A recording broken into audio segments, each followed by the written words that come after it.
खिताब में हिंदुत्व पर विवादित बयान को लेकर बढ़ी सलमान खुर्शीद की मुसीबत। नैनीताल में कांग्रेस नेता के घर पर तोड़फोड़ और आगजनी। सलमान खुर्शीद के घर के बाहर उपद्रवियों ने जमकर नारेबाजी की, कांग्रेस नेता का पुतला फूंका। तोड़फोड़ और आगजनी के बाद सलमान खुर्शीद ने फिर साधा निशाना, बोले मैंने जो कहा सही कहा।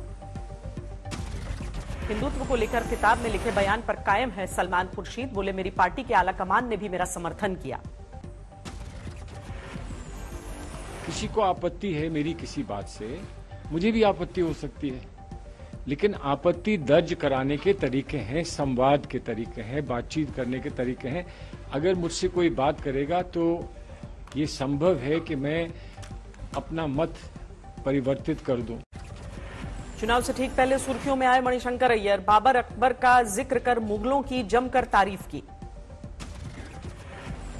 कि मुगलों ने इस देश को अपना बनाया, अंग्रेजों ने कहा कि नहीं हम तो यहां राज करने के लिए आए हैं, बाकी हमारा घर तो वही है। मणिशंकर अय्यर के बयान के बाद बढ़ा बवाल, बीजेपी ने जताया विरोध। मुख्तार अब्बास नकवी बोले भारत को बदनाम करने की साजिश हो रही है। तरफ जहां हिंदुस्तान की संस्कृति है वहीं पंथ निरपेक्षता हिंदुत्व के संकल्प है। अमरावती हिंसा मामले में बीजेपी के नेता और महाराष्ट्र के पूर्व मंत्री अनिल गिरफ्तार, उद्धव सरकार पर निशाना साधा। अमरावती हिंसा को लेकर एनसीपी ने बीजेपी पर निशाना साधा, नवाब मलिक बोले महाराष्ट्र के खिलाफ की जा रही है गंदी साजिश। उड़कर एमआईएम में चले गए और सारे नगर सेवक उनके साथ एमआईएम में गए, जिसके ऊपर एफआईआर दर्ज हुआ है। ये अमरावती हिंसा को लेकर नवाब मलिक ने बीजेपी को घेरा, बोले रजा एकेडमी से रहे हैं आशीष सेलार के रिश्ते, जारी की तस्वीरें। रजा एकेडमी के पदाधिकारियों के साथ तस्वीर को लेकर आशीष सेलार ने दी सफाई, कहा पुरानी फोटो दिखा रहे हैं नवाब मलिक। अमरावती में सामान्य हो रहे हैं हालात, 2 घंटे के लिए कर्फ्यू में ढील, ज्यादातर इलाकों में लागू है धारा 144। महाराष्ट्र के अमरावती में हुई हिंसा को लेकर महाराष्ट्र के गृह मंत्री ने दिए जांच के आदेश, कहा दोषियों के खिलाफ होगी कड़ी कार्रवाई। 2 हफ्ते के लिए न्यायिक हिरासत में भेजे गए महाराष्ट्र के पूर्व गृह मंत्री अनिल देशमुख 2 नवंबर को ईडी ने किया था गिरफ्तार। राजस्थान चुनाव में भी किस्मत आजमाएगी असदुद्दीन ओवैसी की पार्टी, बोले 1 से 1.5 महीने में होगी शुरुआत। प्राइवेट क्षेत्र की नौकरियों में पंजाब के लोगों को तरजीह देने के लिए रिजर्वेशन कानून ला सकती है चन्नी सरकार, सूत्रों के हवाले से खबर। अहमदाबाद म्यूनिसिपल कॉर्पोरेशन का बड़ा फैसला, सार्वजनिक जगहों पर नहीं लगेंगे अंडा और नॉनवेज के स्टॉल। कल देश को बड़ा तोहफा देंगे प्रधानमंत्री मोदी, 340 किलोमीटर लंबे पूर्वांचल एक्सप्रेस का उद्घाटन करेंगे। पूर्वांचल एक्सप्रेसवे पर पीएम मोदी के कार्यक्रम की तैयारियां पूरी, यूपी के सीएम योगी आदित्यनाथ ने मुआयना किया। लॉकहीड मार्टिन C-130 हर्क्यूलिस से दोपहर 1:30 बजे पूर्वांचल एक्सप्रेस पर लैंड करेंगे पीएम मोदी, यूपी के मुख्यमंत्री योगी आदित्यनाथ स्वागत करेंगे। एक्सप्रेसवे के उद्घाटन के बाद होगा आधे घंटे का एयर शो, वायुसेना के लड़ाकू विमान दिखाएंगे अपना दम। पूर्वांचल एक्सप्रेसवे से 10 घंटे में पूरा होगा गाजीपुर से दिल्ली का सफर, 22,495 करोड़ की लागत से तैयार हुआ है। पूर्वांचल एक्सप्रेसवे को लेकर अखिलेश यादव ने बीजेपी पर निशाना साधा, बोले कुछ लोग दूसरों की पट्टी पर उतारते हैं अपना जहाज। पीएम मोदी ने 100 करोड़ की लागत से बने रानी कमलापति रेलवे स्टेशन का लोकार्पण किया, बताया बदलाव का प्रतीक। भोपाल में जनजातीय गौरव दिवस में शामिल हुए पीएम मोदी, आदिवासी समाज को गौरव और सम्मान दिलाने का वादा। जनजातीय समाज से आने वाले साथी जब राष्ट्रपति भवन पहुंचे, पैर में जूते भी नहीं थे, सारी दुनिया देख करके दंग रह गई, हैरान रह गई। जनजातीय गौरव दिवस समारोह से पहले आदिवासियों के रंग में रंगे नजर आए सीएम शिवराज सिंह चौहान, हाथ पकड़कर झूमे। पीएम मोदी ने रांची में बिरसा मुंडा संग्रहालय का उद्घाटन किया, बोले सामाजिक कुरीतियों के खिलाफ छेड़ी थी जंग। सीएम योगी आदित्यनाथ ने काशी विश्वनाथ परिसर में की मां अन्नपूर्णा की प्राण प्रतिष्ठा, 21 पंडितों ने मंत्रोच्चार किया। मां अन्नपूर्णा की पालकी को कंधा देकर काशी विश्वनाथ मंदिर में लाए सीएम योगी, रात भर दुर्गा मंदिर के गर्भगृह में किया था विश्राम। काशी विश्वनाथ परिसर पहुंचे बाल ब्रह्मचारियों में दिखा मां अन्नपूर्णा की प्राण प्रतिष्ठा का उत्साह। मंत्रोच्चार के साथ पूजा अर्चना। कनाडा से लाई गई देवी अन्नपूर्णा की मूर्ति 108 साल बाद लौटी काशी। वैदिक मंत्रोच्चार के साथ प्राण प्रतिष्ठा। आंध्र प्रदेश के बीजेपी नेताओं से मिले अमित शाह। जमीनी स्तर पर पार्टी को मजबूत करने की सलाह दी। 3 दिनों के तिरुपति दौरे पर थे गृह मंत्री अमित शाह। आखिरी दिन कपिला तीर्थम में पूजा पाठ किया। जेपी नड्डा ने उत्तराखंड के चमोली से शुरू की शहीद सम्मान यात्रा। बोले हर वीर जवान का हो सम्मान। वीर भूमि का परिचायक है, इस बात को भी हमको समझना चाहिए। परमवीर चक्र की बात करो तो यहाँ एक परमवीर चक्र भी बना, 6 अशोक चक्र मिले। महाराष्ट्र के गढ़चिरौली में नक्सलियों के खिलाफ बड़ा ऑपरेशन। अब तक 50 लाख के इनामी समेत 26 ढेर। गढ़चिरौली में वीरता दिखाने वाले पुलिस के कमांडो का सम्मान। राज्य के गृह मंत्री ने 60 दल के जवानों को किया सम्मानित। आदिवासियों के बहाने मध्य प्रदेश की राजनीति में उबाल। पूर्व सीएम कमलनाथ ने बीजेपी पर लगाया झूठ बोलने का आरोप।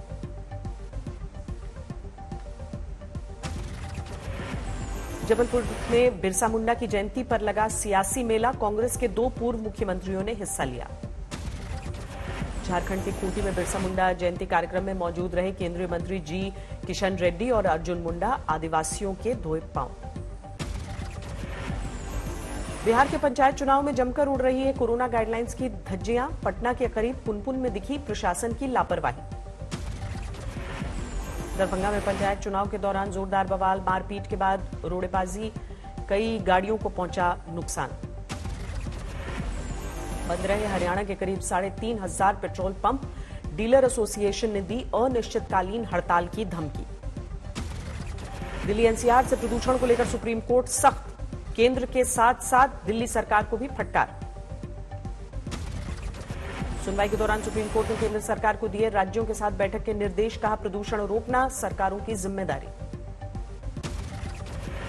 प्रदूषण से लॉकडाउन को लेकर केजरीवाल सरकार की मांग। एनसीआर और पड़ोसी राज्यों में भी लागू हो फैसला।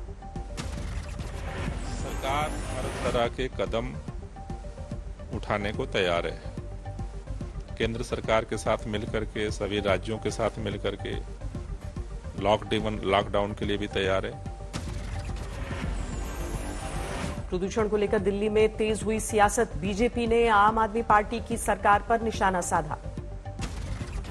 एयर पोल्यूशन से भी, वाटर पोल्यूशन से भी अब अरविंद केजरीवाल को दिल्ली की जनता माफ करने वाली नहीं है और न तो उनको माफ किया जाना चाहिए। छत्तीसगढ़ के रायगढ़ में शहीद कर्नल विप्लव त्रिपाठी की अंतिम विदाई। श्रद्धांजलि देने के लिए उमड़ा लोगों का हुजूम। श्रीनगर के हैदरपुरा में सुरक्षा बलों को बड़ी कामयाबी। एनकाउंटर में 2 आतंकियों को ढेर किया। राजस्थान यूनिवर्सिटी में एबीवीपी और एनएसयूआई के छात्रों के बीच भिड़ंत। कैंपस में नमाज पढ़ने को लेकर बवाल। बांदा में लॉ स्टूडेंट्स ने हाईवे पर जाम लगाया। बगैर जानकारी दिए परीक्षा लेने को लेकर आग बबूला। जमशेदपुर में एक अस्पताल में भर्ती भाभी को देखने पहुंचे देवर ने हंगामा किया। छत पर चढ़कर खुदकुशी की धमकी दी। केरल के कोझिकोड से सामने आई हैरान करने वाली तस्वीरें। पालतू कुत्तों ने एक महिला पर हमला किया। ठाणे में बांध में डूबे 2 नाबालिग। जारी है रेस्क्यू ऑपरेशन। झांसी में दिल दहलाने वाली वारदात। एक महिला ने 2 बच्चों को किया आग के हवाले। वारदात के बाद फांसी लगाकर जान दी। मुजफ्फरनगर में मामूली बात को लेकर 2 गुटों में भिड़ंत। 14 लोग घायल। पटना में 45 लाख रुपए की लूट। पूर्व मंत्री वीणा शाही का पैसा लेकर बैंक में जमा कराने जा रहा था कर्मचारी। अमृतसर में पुरानी रंजिश के चलते फायरिंग। एक युवक को लगी 3 गोलियां। निवाड़ी में अंतर्राष्ट्रीय चोरों के गिरोह का खुलासा। करीब 16 लाख के माल के साथ 4 आरोपी गिरफ्तार। तमिलनाडु के विरुद्धनगर में अवैध पटाखों की दुकान में विस्फोट। 2 लोग घायल। महोबा में जमीन के नीचे दफन नशे का जखीरा बरामद। करीब 4200 लीटर शराब समेत भट्टियां जब्त। आगरा में छेड़छाड़ का आरोपी गिरफ्तार। छात्रा से जबरन करना चाहता था दोस्ती। जान से मारने की दी थी धमकी। मध्य प्रदेश के बैतूल में कुल्हाड़ी से बुजुर्ग महिला की हत्या। लूटपाट के मकसद से वारदात को अंजाम दिया। पद्मश्री सम्मान मिलने के बाद जैसलमेर पहुंचे लोक गायक अनवर खान। लोगों ने किया जोरदार स्वागत। राजस्थान के झुंझुनू में हेलीकॉप्टर से आई दुल्हन देखने के लिए लोगों की भीड़ उमड़ी। केरल में भारी बारिश से अब तक 3 लोगों की मौत, युद्ध स्तर पर चलाया जा रहा है रेस्क्यू ऑपरेशन। केरल में भारी बारिश का कोहराम, मौसम विभाग ने 5 जिलों के लिए जारी किया है ऑरेंज अलर्ट। महाराष्ट्र के पंढरपुर में 2 साल बाद धूमधाम से मनाया जा रहा है कार्तिक एकादशी का उत्सव। करीब 3 लाख श्रद्धालुओं का जमावड़ा। पंढरपुर की कार्तिक यात्रा में शामिल हुए महाराष्ट्र के डिप्टी सीएम अजीत पवार। धूमधाम से की भगवान विट्ठल की पूजा। कार्तिक पूर्णिमा की एकादशी पर गंगा स्नान के लिए उमड़ी भीड़। वाराणसी में श्रद्धालुओं का जमावड़ा। यूपी के अमरोहा में कार्तिक पूर्णिमा मेले की शुरुआत। 10 दिनों के आयोजन में जुटेंगे लाखों श्रद्धालु। बद्रीनाथ धाम में लगातार गिर रहा है पारा। रात में 0 से 4 डिग्री नीचे पहुंचा है तापमान। 5 दिनों बाद बंद होंगे कपाट। राजस्थान के सिरोही में बाल दिवस पर पुलिस ने दिया बच्चों को तोहफा। थानों में चाइल्ड फ्री रूम की शुरुआत। 32 अंकों की तेजी के साथ 60,718 पर बंद हुआ सेंसेक्स। निफ्टी 6 अंकों की बढ़त के साथ 18,109 पर बंद। अक्टूबर में 12.54% पर पहुंची थोक महंगाई दर। पिछले साल अक्टूबर में 1.31% था आंकड़ा। 25 अगस्त से 14 नवंबर तक दिल्ली में 7 रुपए 74 पैसे प्रति किलो महंगी हुई सीएनजी। पिछले 1.5 महीने में 3 बार बढ़ोतरी। अगले 7 दिन तक रात 11:30 से सुबह 5:30 के बीच टिकट बुक नहीं कर सकेंगे रेल यात्री। सिस्टम को अपग्रेड करने की वजह से रेलवे ने फैसला किया। जयपुर में टीम इंडिया ने की प्रैक्टिस। 17 नवंबर को न्यूजीलैंड के साथ होगा T20 मुकाबला। पहली बार T20 वर्ल्ड कप का चैंपियन बना ऑस्ट्रेलिया। फाइनल में न्यूजीलैंड को 8 विकेट से मात दी। ब्रिटेन के लुइस हैमिल्टन ने जीता साओ paulo ग्रां प्री का खिताब। 7 बार के वर्ल्ड चैंपियन मर्सिडीज के ड्राइवर ने रेड बुल के मैक्स को दी मात। विवादों के बीच अमेरिकी राष्ट्रपति जो बाइडेन और चाइना के राष्ट्रपति शी जिनपिंग की मुलाकात। वर्चुअल बैठक में कई अहम मुद्दों पर चर्चा होगी। अफगानिस्तान की राजधानी काबुल में तालिबान का सैन्य परेड। अमेरिकी बख्तरबंद वाहनों और रूसी हेलीकॉप्टरों की मदद से शक्ति प्रदर्शन। तालिबान की सेना में शामिल हुए करीब 250 रिक्रूट। अमेरिकी हथियार चलाने की ली है ट्रेनिंग।